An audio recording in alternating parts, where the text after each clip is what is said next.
It's the Happy Families podcast. It's the podcast for the time-poor parent who just wants answers now. What if you were to structure your life in such a way that you're getting up early, you're staying away from your phone, that you're connecting with somebody, maybe going out for breakfast once a week? What if we could structure our lives in such a way that we were taking control? And now here's the stars of our show, my mum and dad. So yesterday morning, our 12-year-old came to me with a piece of note paper that she'd folded in half, and she'd handwritten the word signed with a line. Okay, so for your signature. To write my signature. Why did you want your signature? I said to her... Hang on, did you say it was folded? It was folded. Right, so all you could see was signed. That's right. And I looked at her and I said... Not very sophisticated. I looked at her and I said, I'm not sure. I'm not sure what you think I'm about to do, but I clearly am not going to sign a piece of paper without recognising that there's something else on the other side. Right. So I turned it over, and there'd been a conversation in the car the day before about the fact that there's a kid at their school who wears her sports uniform every day. She doesn't have to wear formal uniform. Right. And the conversation kind of went that she'd got her parents to send in a note. So Lily hates... There's medical reasons to not wear my regular uniform. Lily hates wearing her formal uniform. So she had written a note and she wanted me to sign it unseen. Please excuse my daughter from wearing her uniform. I love that. Hey, we are Justin and Kylie Coulson. We're the parents of 6 kids, and we love the fact that you listen to the Happy Families podcast. We also love that the podcast has been nominated as one of Australia's best parenting podcasts for the upcoming Australian Podcast Awards. We need your help. There's this thing called the Listener's Choice Podcast Award. We've only just found out about it, and we would love for you to vote for us. If you like the podcast, would you please jump onto AustralianPodcastAwards.com/vote. That's all you got to do. AustralianPodcastAwards.com/vote. We'll stick the link in the... Yeah, we'll put the link in the show notes. Show notes, yeah. Search for the podcast. So just type in Happy Families. The podcast will come up. Put in your email address. Vote. We would love it if you would do that. I want to promise you that we will do amazing things for you, but I can't make any promises. We'll keep the podcast going. We'll keep doing great podcasts, and hopefully that will be helpful. Now, one other thing that I want to mention just quickly, Kylie. Last Wednesday, we talked about a child with ADHD and autism and now dyslexia, and helping a mum grapple with the challenges associated with that. I always struggle with those podcasts. I'm never quite sure that we can be helpful when there are so many pressing and challenging issues that parents are dealing with. When somebody takes the time to email us, podcasts@happyfamilies.com.au, it tells me that we've struck a chord, because people are busy, right? And when you listen to a podcast, you're in the car or you're in the garden or you're walking, you're not sitting in front of the computer waiting for an opportunity to email. But Jack sent an email through, and I wanted to share it just because it highlights the things that we talk about matter. Early on in this podcast, we were accused of only talking about the light and fluffy stuff. I think we've remedied that. We talk about real issues. And Jack said, I just wanted to say thank you for the podcast episode on diagnosis. It was so practical and advocates for our kiddies with differences. Coming from a mum of an autistic ADHD child, as well as being autistic myself, it's conversations like yours that need to be had across the world. And so, Jack from Brisbane, we just appreciate so much you taking the time to email us, podcasts@happyfamilies.com.au, to let us know that what we're doing makes a difference. We really, really appreciate it. Well, today we have another question that we're going to answer. Why are you looking at me like that? I'm looking at you with a smile on my face. I'm crazy about you. Why? You're talking. I'm listening to you. What are we doing today on the podcast? Don't feel nervous. I look at you when we talk all the time. So today we're going to answer a question from one of our premium members who posted about parental burnout. Yeah, so in our Happy Families premium membership, you get access to a closed Facebook group, and it's a really great community. There's so many good conversations that happen there, and I jump in there now and then, but the community is so supportive that quite often the community does the job for me, which is so beautiful. And what one mum said, and I'm going to read the whole thing because I think it deserves really fleshing out. She said, I feel a bit alone with this. I've been severely depressed and burnt out. I see a psychologist. I have a good GP. We earn, quote unquote, too much to qualify for services that help out with the practical stuff at home, but all of our money goes on therapies for me and my oldest, who has severe anxiety. My parents live 3 hours away, don't visit often. My brothers are quite young and I wouldn't trust them with my kids. I have about 3 close friends. One lives in another state, the other's always busy, and the other I also would rather not leave my kids with. I don't have many other friends, lots of acquaintances. My in-laws are getting older and I ask them for help. My father-in-law is only willing to bring his wife, who doesn't drive, over to help us 6 hours once a week. He says it's because one day they won't be able to help at all and I need to get used to it. And she can't say no to him. I work weekends. Hubby works long hours on weekdays. I just don't feel supported at all and my burnout is high. But what do you do when you can't rely on anyone else? And I read that question. I thought, I reckon there would be so many people who can relate to that. A lack of support, feeling isolated and not knowing where to turn. I thought we've got to talk about that, especially as we get closer to school holidays. I mean, we're only a month away from school holidays now, and this is the long break. This is the summer break where a lot of parents have still got to go to work and the kids are kind of left to their own devices. I know she said she feels alone in this, but like you said, I think that this is something that a lot of mums can relate to. And I've definitely experienced those feelings multiple times in our parenting journey. Yeah. So for me, there's one major thing that I want to start with, and I recognize that this may be a little bit sensitive, but we need to go there. You've got me intrigued. I've got a list here, but I get the impression that it's not on the list. There's a presentation that I give to staff, mainly in education circles, but every now and again in other corporate environments as well. And the presentation is called Running on Empty, because it feels like we're all running on empty. Now, I could do this with a group of parents as much as I could do it with teachers, as much as I could do it with corporate executives. It wouldn't matter who I do it with. The first question that I ask is, why are you running on empty right now? If you were to look at your life, look at everything that's going on professionally, look at everything that's happening in your environment, why are you so stressed out, burned out, overworked, and wrung out? And what happens is everyone gets into their groups and they write down the big long list of all the reasons that they are so stressed out. And the list is good. It usually has something to do with the requirements of the government or the bureaucracy or the policies and procedures of the organisation. As parents, we would say, well, it's all the things that are in the list that came through this email. We've got really good reasons why we're so stressed out and tired out.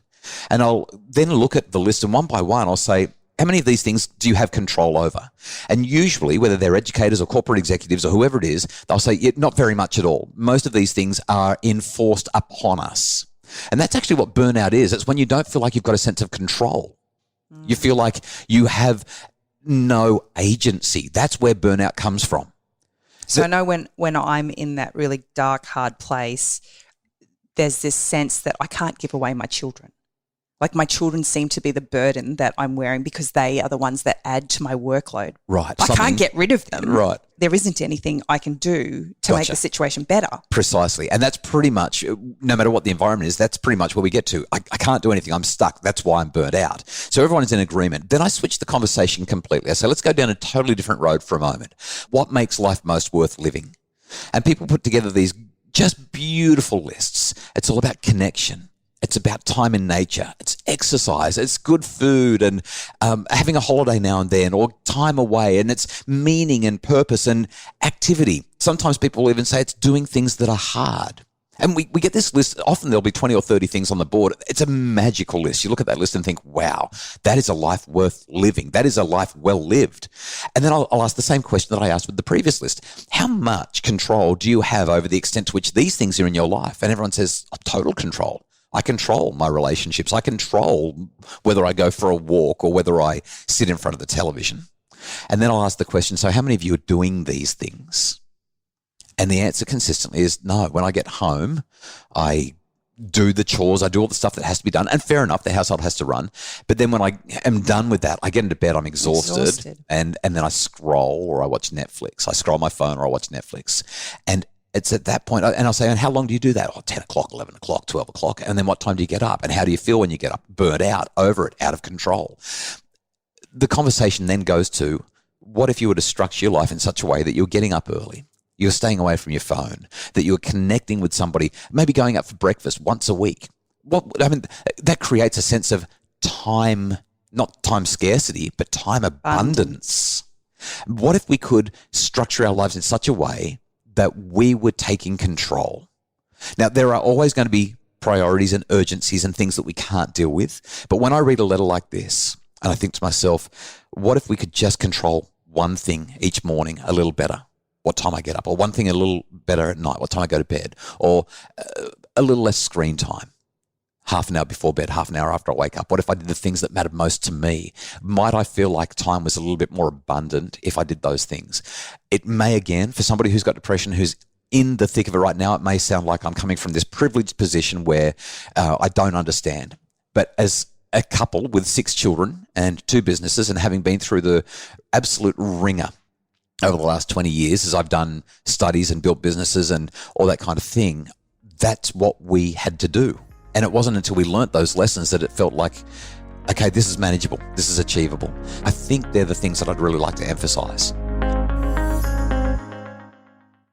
Now, there's a couple of other things that we need to talk about, but time's running out. So let's go through a couple of other things quickly. As I read through this email, this question, I'm mindful that we've got some in-laws who are willing to come over and help out one day a week for 6 hours. There's part of me that's ecstatic saying, yes, awesome, that's amazing. A weekly commitment for 6 hours is actually a big commitment. And so there's a sense that they should be doing more. And it's possible that perhaps they've got the capacity to, and it would be nice if they would do more. So I want to say 2 things on this. Number one, so much gratitude that they're willing to do once a week for 6 hours. That is a huge... That's a day. That's a huge load, yeah. So that 6 hours, take advantage of it for sure. The second thing is, if it's not enough and you think that there's capacity to do more, and the mother-in-law is willing, but the father-in-law isn't, but obviously there's that reliance on the transport issue, I'd be getting my hubby to have a chat and say, hey guys, we're really struggling right now. And I know there's that whole, the father-in-law saying, well, you better get used to it because we're not going to be able to help for much longer. The thing is, you can help now. So I'd be getting my husband to say, yeah, in the future, that's going to be an issue. But guess what? The kids are going to be older soon as well. That's exactly right. By the time you're not around, we probably won't need your help. The kids will have aged out of it, yeah. So let's get the help now if we can get it. But please don't just rely on them. I reckon, I mean, if your mum or my mum was willing to give us 6 hours a week, you and I'd be clicking our heels and running down the street going, this is awesome, because very, very few families would get that level of support. I think the other thing that, in relation to that, there's this acknowledgement that hubby works long hours, and so he's out of the house a lot. And we obviously don't know, but we've got very limited information. But I know when I think about our relationship, you work really long hours and I work really long hours. I might not have a paycheck at the end of the week, but I work really long hours too. And it can be very easy as the stay-at-home parent in the house to feel like we don't want to burden the breadwinner with extra stuff because they've got it really tough. But the reality is the only way our relationship works is when we actually support each other, just as in the previous story with my friend. Yeah. We're both carrying heavy loads. And if we can recognize that and see that and support each other the best we can with our limited resources, it actually works better. So I want to speak for most men right now. I don't know if they'll appreciate me speaking for them like this, but I'm going to speak for most men right now. What I have found is that the harder I work to support you, even though I'm busy and exhausted and have a headache and have had another really long, hard day, when I get home, if I can help with the kids or if I can do something with the meal or turn on the barbecue or do something productive and constructive to lighten your load, I feel better about being a dad. I feel better about being a husband. It's valuable. So just want to acknowledge that. Look, a couple of other things, and then we need to wrap up. This person who has sent us this email has identified that they have depression. And I therefore want to acknowledge that all the things we've said so far over the last sort of 15 or 16 minutes may be a source of frustration. They may actually make the burden feel heavier because now we're saying in some ways it could feel like we're invalidating the experience. I don't want it to feel like that. If you have depression, receiving advice, even if you're asking for it, sometimes you don't really want the advice. You just want someone to give you a hug and say, I know it's really hard. So please, for this anonymous poster, we just want you to know if you're having that harder time and you're getting good help, which you've indicated you are, sometimes our advice, as well-meaning as it is, may not be helpful. So you know better than we do your circumstances. We've only got 10 lines of an email. That's all we've got. And I just want to acknowledge the mental health ramifications impacting the rest of your life and making you feel burnt out. That there's a big interplay happening there. But let's wrap up with one last idea. So when we had baby number 3, I went through probably the darkest period of my parenting journey. Yeah. And one of the hardest lessons I had to learn, and it actually was forced upon me. I got to a point where I physically and mentally and emotionally dropped my bundle. Yep. Was learning to accept help when it was offered, learning to let go of having to have the house a certain way, having to have, beautiful home-cooked meals on the table every night, learning to, have the kids bathed every night, whatever it was, learning to let go of the expectations I had on what a good mother looked like and what a good wife looked like and what it meant to, live a good life. I actually had to let go of all of that and be willing to accept whatever help came my way. That was really, really hard. It was very, very humbling. But through that experience, it actually allowed me to practice more kindness for myself, and recognizing that right now I'm in this hard place, but it's not always going to be like that. Yeah, the word is self-compassion. It's not always going to be hard, but right now it is. And if my friend was going through this, I would do everything I could to lighten her load. So what can you do to lighten your own load? A bunch of ideas, some easy to hear, some hard to hear, but hopefully helpful. We really hope that today's podcast has been useful for a range of people going through all kinds of parenting dramas and feeling a little bit isolated. Tomorrow on the Happy Families podcast, should my kids get a job? Is it okay for kids to be out there working? Shouldn't they be focused on their academics? We're going to talk about that, and a really important conversation about how our adolescent boys are being subjects of sextortion. The Australian Federal Police join us on Wednesday on the Happy Families podcast to talk about a big, heavy topic. One more reminder as well, we would love for you to vote. Please vote the Australian Podcast Awards. Just go to australianpodcastawards.com/vote, type in Happy Families. We'd love to be the People's Choice Awards. So spread the word, get everyone you know to vote for us, and that would be so good. The Happy Families podcast is produced, as always, by Justin Rawn from Bridge Media, who does an incredible job. We don't make it easy for him sometimes, but he's just fabulous. He's from Bridge Media. Craig Bruce is our executive producer. And if you'd like more information about how to make your family happier, please visit us at happyfamilies.com.au or our Facebook page, Dr. Justin Coulson's Happy Families.